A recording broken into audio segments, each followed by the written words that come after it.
Bismillahirrahmanirrahim. Assalamu alaikum traders. I am your fellow trader Ayub Rana and you are watching your own channel Trade Track. ये जो है 27 of April का analysis है, updated है। सुबह की जो वीडियो थी वो जस्ट एक ट्रेड आइडिया था, not a brief analysis. That's why I decided to take a brief look at the gold. तो अभी हम एक ब्रीफ लुक देखते हैं क्योंकि इस वीक में आज और कल में भी इंपॉर्टेंट फंडामेंटल डेटा है और उसके बाद नेक्स्ट यानी कि कमिंग वीक में भी एफओएमसी रेट हाइक्स का डिसीजन है, तो वो भी इंपॉर्टेंट डेटा है। गोल्ड को हम डेली के स्ट्रक्चर को देखें तो डेली का स्ट्रक्चर जो है 2012, ये जो है लेटेस्ट स्विंग हाई है। इसके नीचे नीचे क्या है, गोल्ड बेरिश है। अगर डेली की कैंडल आपको 2012 के ऊपर आज की या कल की क्लोजिंग देती है तो फिर आप गोल्ड को देखेंगे 2050 एंड देन 70 भी जा सकता है। 2012 के नीचे नीचे ये बेरिश आएगा डेली क्लोजिंग। एंड सेकेंडली क्या है कि यहाँ पे ये मैं इन लाइन्स को ब्लैक कर देता हूँ ताकि डिफ्रेंशिएट हो जाए। वैसे मैं ट्रेंड लाइन्स भी या पैटर्न्स पे ट्रेड नहीं करता, बट टू गेट आइडिया, एक मतलब कि आइडिया लेने के लिए मार्केट क्या मूवमेंट दिखा सकती है, तो हम हर चीज़ को कंसीडर कर लेते हैं। अभी अगर देखें तो लास्ट टाइम क्या हुआ था, यहाँ पे ये पीनेट बना था, याद है आपको? मैंने आपको बताया था सबको, यहाँ पे ये पीनेट बना था। मैंने आपको बताया था कि ये जो है बुलिश स्ट्रक्चर होता है। मार्केट जब इसका ब्रेकआउट करती है तो टेस्ट करके अगेन ऊपर जाती है, यानी कि ये बाय की ये कंटिन्यूएशन पैटर्न होता है जहाँ पे बनता है। अभी देखें तो वैसे स्ट्रक्चर जो है 4 घंटे का तो बेरिश कन्वर्ट हो चुका है सेल में। डेली का स्ट्रक्चर गोल्ड का सेल में कन्वर्ट नहीं हुआ। कन्वर्ट होने का क्या मतलब है, कोई भी स्विंग लो ब्रेक नहीं हुआ। पहले पहले स्विंग लो यहाँ पे था, इसके नीचे कोई क्लोजिंग नहीं आई, फिर स्विंग लो यहाँ पे बना, इसके नीचे कोई क्लोजिंग नहीं आई, फिर उसके बाद स्विंग लो बना है यहाँ पे, इसके नीचे कोई क्लोजिंग नहीं आई। तो यानी कि अभी तक कोई स्विंग लो ब्रेक नहीं हुआ जिसके नीचे डेली में क्लोजिंग आई, वो स्ट्रक्चर कन्वर्ट हुआ हो। डेली का स्ट्रक्चर कन्वर्ट नहीं हुआ, ऑल दो 4 घंटे का स्ट्रक्चर जो है वो सेल में है। लेकिन डेली में ये सेल की इंडिकेशंस तो दे रहा है। और यहाँ पे ये आप देखें तो ये जो है एक पीनट भी बना हुआ है जो कि कंटिन्यूएशन पैटर्न होता है। तो अगर तो इसका ये नीचे पीनट यानी कि कंटिन्यूएशन पैटर्न दे सकता है 2012 तक, जब तक 2012 के नीचे H4 की कैंडल्स रहती है तो आप इसमें सेलिंग अपॉर्चुनिटीज देख सकते हैं। 2012 के नीचे नीचे आप इसमें सेलिंग अपॉर्चुनिटीज देखेंगे तो यहाँ से आपको सेलिंग मिलती है। तो अगर इसका ब्रेकआउट हो जाए यानी कि 1980 के नीचे नीचे डेली क्लोजिंग मिल जाए तो आप इसको देखेंगे 70 एंड देन ये 70 के नीचे जाता है तो 50 तक भी आ सकता है। इस तरह से ये कंटिन्यूएशन पैटर्न चल सकता है, but it's all depends on the fundamental data. आज का डेटा स्ट्रॉन्ग आ जाए तो भी गोल्ड नीचे आ सकता है, कल का डेटा स्ट्रॉन्ग आ जाए तो भी गोल्ड नीचे आ सकता है। और रेट हाइक्स हो अगर 25 बेसिस पॉइंट से मजीद ज़्यादा हो जाए तो भी गोल्ड मजीद नीचे जा सकता है। बट जो इकोनॉमिकल सिचुएशन है यूएस की, वो जो है गोल्ड को नेगेटिव नहीं होने दे रही। बैंक्स की क्राइसिस चल रहे हैं, उसके साथ साथ यूएस का डेट सीज का वो फैसला है वो आई थिंक अगस्त में है। तो बहुत से जो यूएस के मामलात हैं वो नेगेटिव जा रहे हैं जो कि गोल्ड को सपोर्ट कर रहे हैं।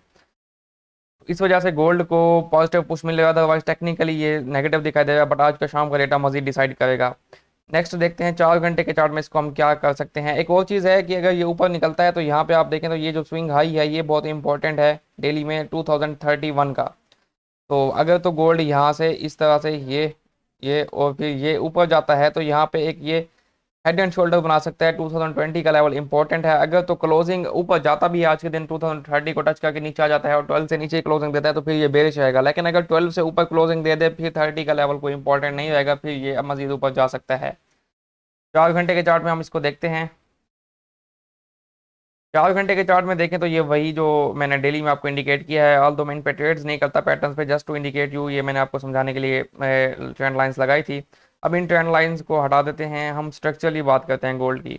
गोल्ड का 4 घंटे का जो स्ट्रक्चर है वो क्या है कि मार्केट ने हाई लगाया, उसके बाद इसको हाई के बाद ये डाउन आया, डाउन की यहाँ पे इसका स्विंग लो था, इसको ब्रेक किया, ब्रेक करने के बाद स्ट्रक्चर शिफ्ट हुआ सेल में। सेल में शिफ्ट करने के बाद स्ट्रक्चर इसने यहाँ पे अपना स्विंग हाई बनाया, यानी कि high lower high and then lower high. अभी तक कोई भी हाई ब्रेक नहीं हुआ। अगर तो आपको 12 के ऊपर क्लोजिंग मिलती है डेली की या 4 घंटे की भी मिल जाए तो फिर आप इसको बुलिश देखेंगे। यहाँ से नेक्स्ट जो फेयर वैल्यू गैप है आपका वो टारगेट है 2028 से 30 का, जहाँ पे ये आपको डेली का हेड एंड शोल्डर पैटर्न भी बनता हुआ दिखाई देगा। तो ये इंपॉर्टेंट लेवल है। अगर तो ये बुलिश होता है 2012 को ब्रेक करता है तो यहाँ से आपको सेल मिल सकती है। और डेली की क्लोजिंग अगर 2012 के नीचे रहेगी तो फिर ये मजीद बेरिश जा सकता है। फर्स्ट सिनेरियो तो ये अगर ये 2012 को ब्रेक कर दे। लेकिन अगर ये इसको ब्रेक नहीं करता और इसी को होल्ड करता है तो फिर आप इसको नीचे देखेंगे और डेटा अगर नेगेटिव आता है, डेटा बहुत इंपॉर्टेंट है। देखिए डेटा कोई प्रिडिक्ट नहीं कर सकता, एक्सपेक्टेशंस होती है। मेरी एक्सपेक्टेशंस है कि डेटा पॉजिटिव आ सकता है। उसकी रीज़न ये है कि यूएस में इकोनॉमिक काओस चल रहा है और उसकी रीज़न ये है कि यूएस में इन्फ्लेशन बढ़ रहा है, उसके साथ साथ इकोनॉमिक एक्टिविटीज स्लो डाउन हो रही हैं। तो जब इकोनॉमिक एक्टिविटी स्लो डाउन होगी, क्राइसिस होंगे इकोनॉमी में, तो जीडीपी, आई थिंक जीडीपी को कम होना चाहिए, दैट्स वाई मैं इसको गोल्ड के लिए पॉजिटिव देख रहा हूँ। अगर तो डेटा के टाइम ये ऊपर निकलता है तो 30 के लेवल पे नजर रखें, यहाँ से आपको सेल मिल सकती है। अदरवाइज यहाँ से अभी तो डेटा में टाइम है, अभी तो यूएस का सॉरी लंदन का सेक्शन कंप्लीट रहता है, तो यहाँ पे अगर आपको ये कंफर्मेशन देता है 10-12 के एरिया में तो ये सेल हो सकता है। यहाँ से सेल होने में ये एक इंपॉर्टेंट ट्रेंड लाइन चल रही है, या तो ये इस पर होल्ड करेगा यानी कि ना 85-90 के पास, या फिर इसको ब्रेक करेगा। आई थिंक इसको ब्रेक करना चाहिए और इसकी लिक्विडिटी ग्रैब करनी चाहिए। फिर अगेन आपको अगर डेटा के टाइम से पहले ये 70 पे मिलता है तो आई थिंक ये 70 से अगेन पुश ले सकता है। उसके नीचे अगर लेवल्स की बात करें तो नीचे जो लेवल है वो आपका इंपॉर्टेंट लेवल है, अगर आज के दिन ये नीचे आता है तो 62 से आपके पास है 52 का लेवल, $10 का ये H4 का ऑर्डर ब्लॉक है, अभी तक टेस्ट नहीं हुआ। तो ये अगर इस एरिया में आता तो यहाँ पे ब्रेकअप स्ट्रक्चर 5 मिनट का देखें, यहाँ से आपको 100-150 पिप की एक रिट्रेसमेंट दिख सकती है अगर ये नीचे आता है। और सुबह के एनालिसिस की बात करें तो मैंने आपको क्या बताया था कि H1 में हमारे पास फेयर वैल्यू गैप था, आप यहाँ से सेल मैंने कहा था देखें, ये वो फेयर वैल्यू गैप डिलीट कर दें क्योंकि मैं एनालिसिस अपडेट करता रहता हूँ, मार्केट को वॉच करता हूँ, तो ये फेयर वैल्यू गैप था, ठीक है। यहाँ पे अब इस फेयर वैल्यू गैप को हम मिनट्स के चार्ट में ले जाते हैं ताकि मैं आपको समझा दूँ जो मैं 5 मिनट के ब्रेक ऑफ स्ट्रक्चर की बात करता हूँ वो क्या होता है और आपने उसको कैसे देखना है, यानी कि आपको स्ट्रक्चर ब्रेक मिला भी था कि नहीं या किसने ट्रेड लिया, तो उसके लिए बात कर रहा हूँ।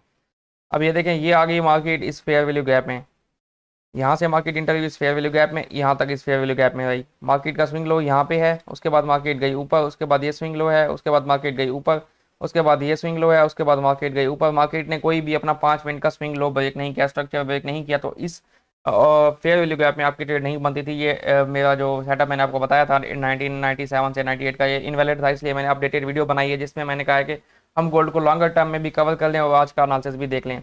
अभी आज के लिए सिचुएशन मैं मजीद भी क्लियर कर देता हूँ 15 मिनट के चार्ट में। 15 मिनट के चार्ट में देखें तो मार्केट ने क्या किया, कल ऊपर की लिक्विडिटी ली, यहाँ की ये लिक्विडिटी ग्रैब करने के बाद मार्केट नीचे आई, नीचे का मार्केट ने ब्रेकअप स्ट्रक्चर किया, मार्केट 15 मिनट में सेल में है जब तक कि ये अपने इस एरिया को क्रॉस नहीं करती, यानी कि आपको 2005 के ऊपर कोई 15 मिनट की क्लोजिंग मिले तो मार्केट बुलिश होगी, फिर ये 2010 से 12 के एरिया में आ सकती है। अदरवाइज इस एरिया में अगर आपको यहाँ पे अभी ठहरी है 5 मिनट या 15 मिनट का ब्रेकअप स्ट्रक्चर दे, यानी कि ये इसका स्विंग लो है, इसको ब्रेक करे तो ऊपर टेस्ट दे, फिर यहाँ से सेल बन सकता है जो कि आपका 90 से 85 के एरिया तक चल सकता है। इसमें कुछ रीजन ये भी हैं कि यहाँ पे अगर आप देखें तो ये एक इंड्यूसमेंट थी, इंड्यूसमेंट को इसने क्लियर किया, उसके बाद अभी ये वैलिड ऑर्डर ब्लॉक पे ठहरा है, ऑर्डर ब्लॉक से रिजेक्शन ले रहा है, यहाँ पे कंफर्मेशन करेगा तो ये नीचे आ सकता है। अदरवाइज अगर ये 2005 के ऊपर कोई भी 15 मिनट कैंडल क्लोज कर दे तो फिर ये बाय, और 2010 से 12 के एरिया आप अगेन वॉच करेंगे। अगर आपको सेल मिलती है, नहीं मिलती तो कोई बात नहीं है, फंडामेंटल डेटा बहुत सारे हैं, आपको वेट करना है मार्केट में, कोई ट्रेड मिलेगी तो लें, अदरवाइज जल्दबाजी ना करें। उम्मीद है आपको समझ आ गया होगा एनालिसिस बेहतर तरीके से। And after all, thank you for watching and good luck for your trades. Allah Hafiz.